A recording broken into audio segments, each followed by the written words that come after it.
सिंध जे chief secretary Mumtaz Ali Shah ji सदारत हेठ सूबाई सिलेक्शन बोर्ड 2 जे इजलास में मुख़्तलिफ़ खातन जे 35 ऑफिसरनि खे तरक्कियूं ॾियण जी मंज़ूरी ॾिनी वई।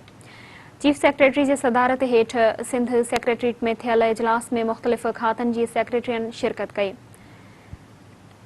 इजलास में कानून खाते ऐं पार्लियामानी अफेयर्स जे 8 ऑफिसरनि अली हैदर सलीम, मोहम्मद इकबाल अवान, सैयद सरदार अली शाह, शाहिद अहमद शेख, शहजादो सलीम, सीमा क़ुद्दुस, मुंतज़िर मेहदी ऐं ज़हूर शाह खे एडिशनल प्रोसिक्यूटर जनरल ग्रेड 19 में तरक्की ॾियण जी मंज़ूरी ॾिनी वई।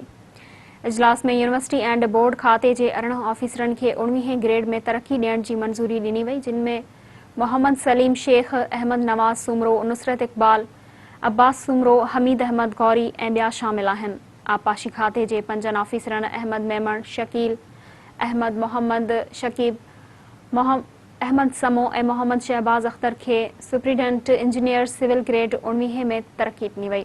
इजलास में सकाफ़त खाते जे 4 ऑफिसरनि संतोष कुमार, हबीबुल्लाह मेमण, ज़ाहिद अब्बास आखवंद ऐं शेर मोहम्मद महर खे डायरेक्टर कल्चर 19 में तरक्की जी मंज़ूरी ॾिनी वई।